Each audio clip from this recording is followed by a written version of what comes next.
What's up, everybody? Thanks as always for supporting the show. It would mean a lot to me if you would take a second to scroll down and hit that subscribe button to the Hoops Tonight YouTube channel, and then follow me on social media on TikTok, Instagram, and Twitter so you guys don't miss any of our content over the course of this season. All right, let's talk some basketball.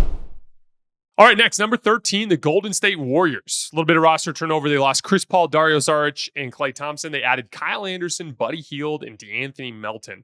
The offseason for the Warriors actually reminds me a lot of the 2022 offseason in that you're finding discounted role players, but not necessarily that are more talented than what you have, but that just fit Warriors basketball better, right? Like that 2021 team that was like Kelly Oubre and Kent Bazemore and Brad Wanamaker. It's not like those guys are demonstrably better than Otto Porter, right? Or Nemanja Bjelica. It's more just that those guys fit better into what Golden State was trying to do, right? That's what I like about these three guys. Kyle Anderson, very good defensive forward. He can play both on and off the ball. Of all of the guys that Minnesota tried on Luka Doncic in the conference finals, I thought Kyle was by far their best option. He's particularly good at bigger forwards that like to use size and strength to get to spots, but he's also a good off-ball player. He's got great length. He's a very smart defender. And then on the offensive end, I think he'll thrive as a playmaker in Golden State's system. He had 4.2 assists to just 1.2 turnovers last year. He was one of only 14 players in the entire NBA to play at least 20 minutes per game, but to log an assist-to-turnover ratio of at least 3.5 to 1. He's an efficient playmaker. And as we know, in Golden State's system, they usually have two dribble handoff fulcrums that are non-shooters when they're flowing from side to side with action, right?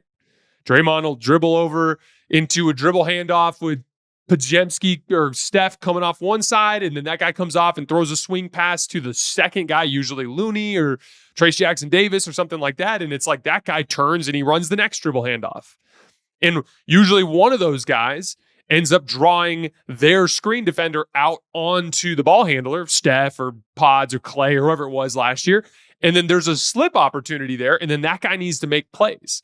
Or if Kyle Anderson, in this case, is dribbling at that second side action and the defender's top locking, meaning that defender's not allowing the use of the screen, he's forcing a back cut, you need a guy that can consistently make those back cut passes. I think Kyle Anderson's going to do that really, really well. He scored well on the roll last year. He got 1.27 points per possession on roll man possessions. That's very good. And he's also just a good ball handler in general. I'm actually going to be really curious to see if the Warriors run more inverted ball screens with Steph as the screener. They did a little bit of this over the last few years with Andrew Wiggins, but Anderson is a better decision maker and a better ball handler in that spot. And so I'm actually really curious to see if we get a lot of that where it's like Kyle Anderson dribbling the ball while Steph just screens for him. Because Steph's man is not going to help on a Kyle Anderson drive. And so if he does, Steph's going to get wide open on the slip. And if he doesn't, Kyle's going to turn the corner and get right downhill to the rim. As soon as Kyle gets right downhill to the rim, because the guy setting the screen's not helping Kyle's defender, he's going to get downhill and be able to wreak havoc as a playmaker at that point. I think it's going to be a really useful player on a discounted deal. Buddy Hield. Klay Thompson last year gave you 18 points, 3 rebounds, and 2 assists on 58% true shooting. And he had his worst defensive season in a long time, and he wasn't very impactful on the glass. Buddy Hield, 12 points, 3 rebounds, 3 assists on 58% true shooting, but he played fewer minutes. If you extrapolate both players out to per 36, Klay was about 22 points per 36 minutes. Buddy was at about 17. So not quite the amount of scoring production. Here's a couple more key numbers for you guys.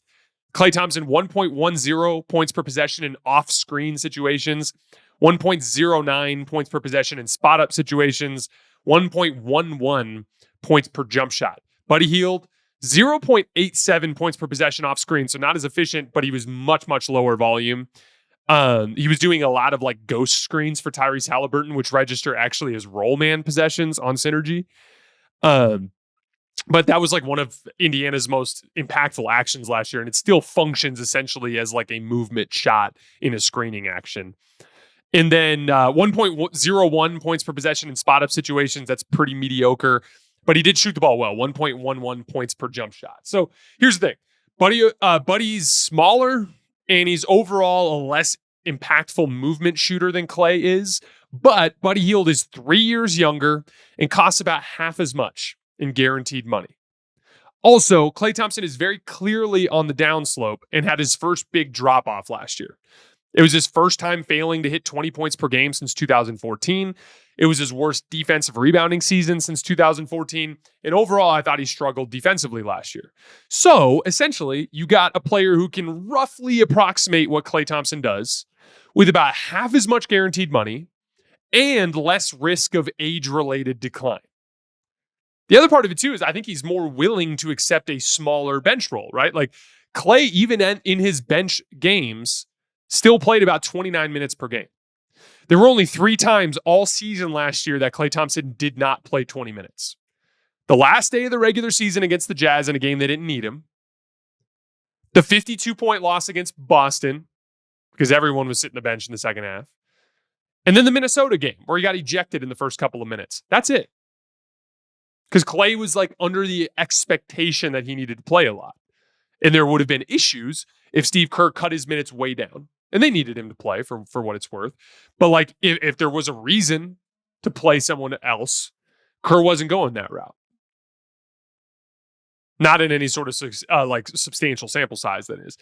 Now, you'll be able to get away with like heavily oscillating Buddy Hield's minutes from high to low based on the matchup without having to worry about fallout in team chemistry. I think that's an advantage. So like, obviously you don't want to lose Klay, but if you're going to, you did pretty well to try to replace that archetype.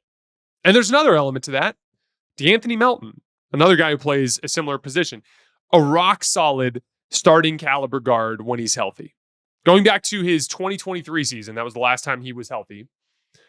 He played 77 games. He actually played 70 plus games in each of the 2 seasons before last year. So if you're looking for optimism around De'Anthony Melton's health, you can hope that last year was an outlier in recent years.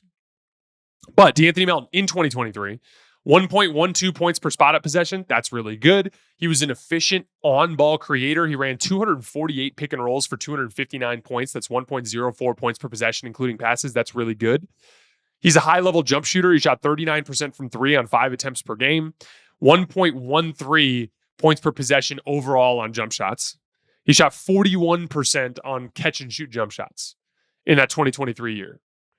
And he can knock down jump shots off the dribble. He hit like 40 or 50. I can't remember exactly off the top of my head. But he hit a bunch of pull-up jump shots that year as well.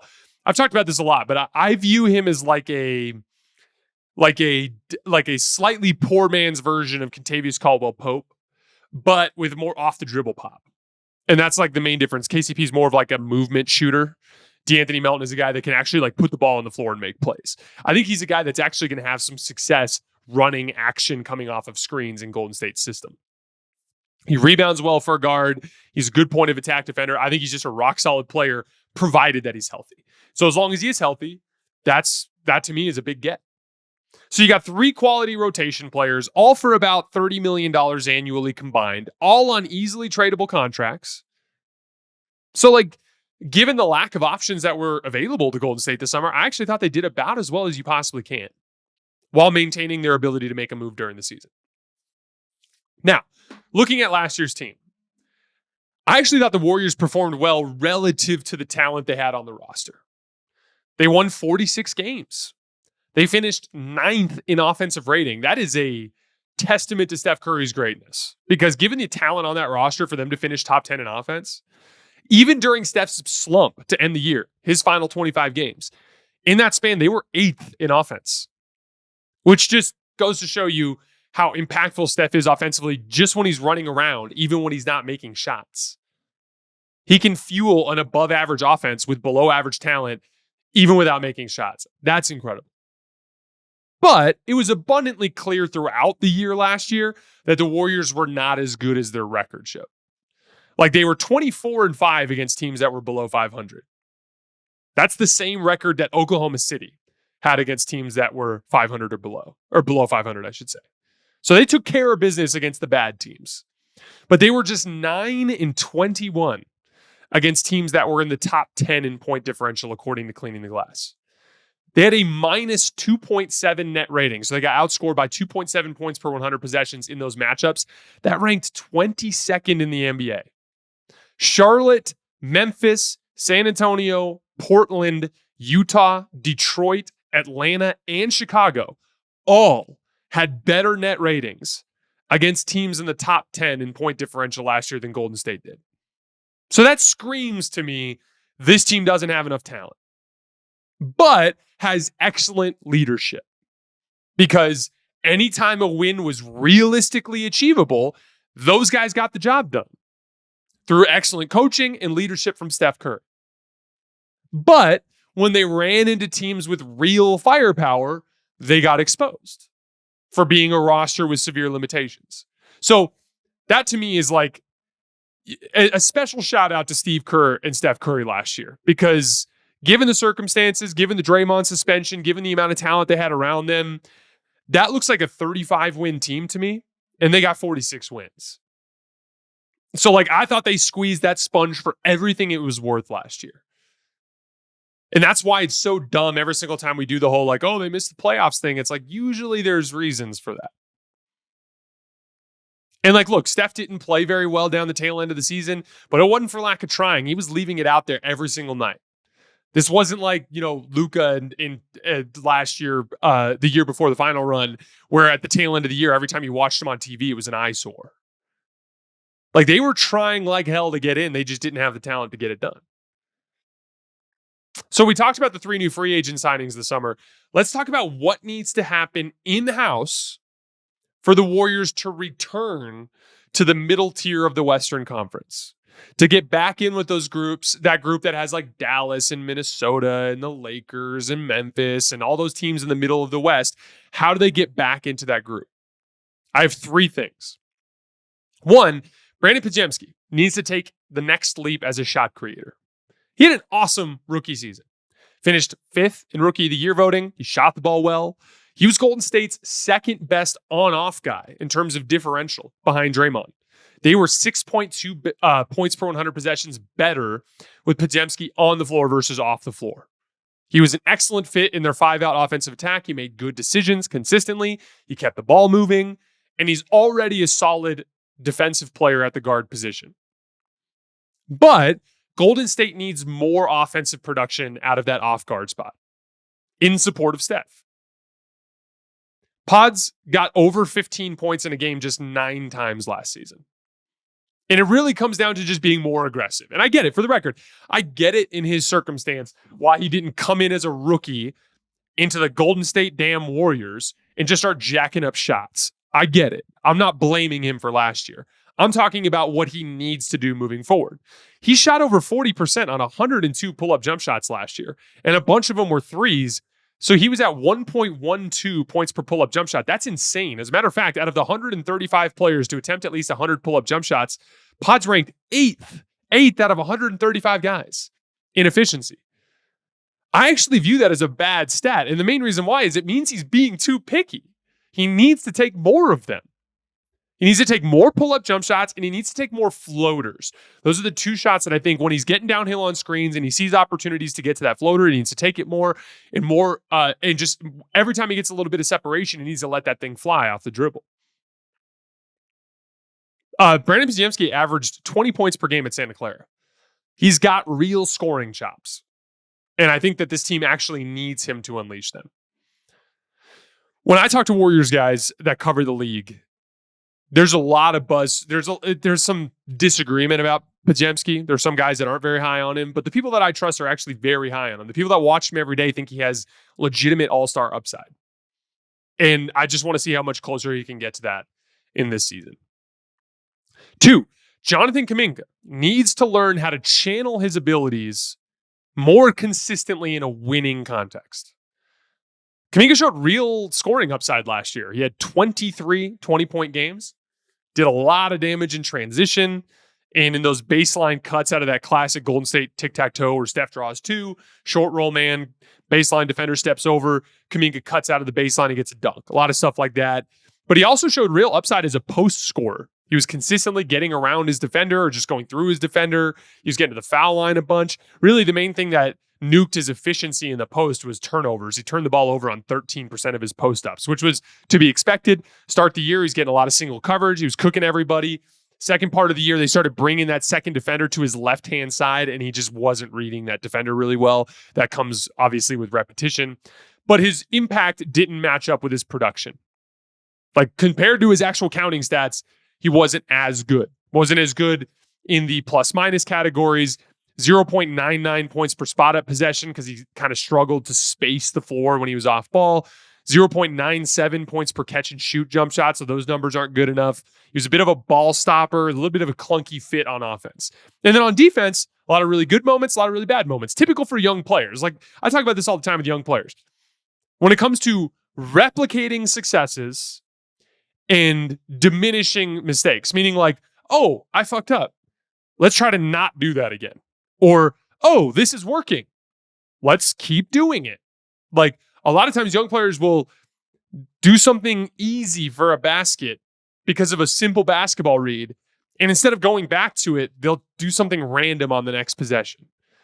Like veteran players, they'll spam something until it stops working. They know if I run this lane, if I set the screen and I slip out of it like this, if I move the ball quickly, it'll get its way back to me. Like all these like little details about how to replicate successes and minimize failures, they take time. That is a classic young basketball player issue. So the question is, how fast will Jonathan Kuminga make those progressions into being more of a winning basketball player? I'm not worried about his production. I think he averaged something like 16 points a game last year. If he averaged 16 points a game this year, that'd be great. Within the context of doing all of those little things more consistently and minimizing mistakes. And then lastly, can Steph return to form? Last 25 games last year, those of you guys who've been following the show, I've read these stats a million times, but last 25 games last year, 22.8 points per game, 42% from the field, 38% from three. That's just not superstar production anymore out of Steph Curry. And it was part of the reason why they struggled against the top teams. The example I always use is that 2021 team. That was an equally limited, funky roster. But they went 10-15 against the top 10 point differential teams. That's a 40% win percentage. Whereas last year, they had a 30% win percentage against the top 10 teams. So Steph was able to lift them over the top for a 10% increase in win percentage based on his super duper star level of play. He was playing like the best player in the world in 2021. So how close can he get back to that form is going to be one of the major swing factors of this season. For the record, I believe he will. I think we're going to get a major bounce back season from Steph. I think he's too competitive. I think he knows his team needs him, and I think he knows what it takes. I have a feeling that when we get through 10 games or so of the year, Steph's going to be back up around 27 points per game on roughly 45% from the field and 40% from three. That's what I think we're going to get. And just like that, just that goes a long way towards returning this team to the middle of the Western Conference. So in summary, I think Golden State is firmly in the play-in picture again this year, but in a different way than last year. Last year, I thought they outkicked their coverage to barely scrape into the play-in. I think this is a better roster. I think they have more veteran role players that fit the scheme better on both ends of the floor. And I think Steph's going to be better. But I also think they're well positioned to make an aggressive move should the opportunity arise at some point this year. So for right now, they're a play-in team, but they have some real upside if they can get a deal done at some point this year.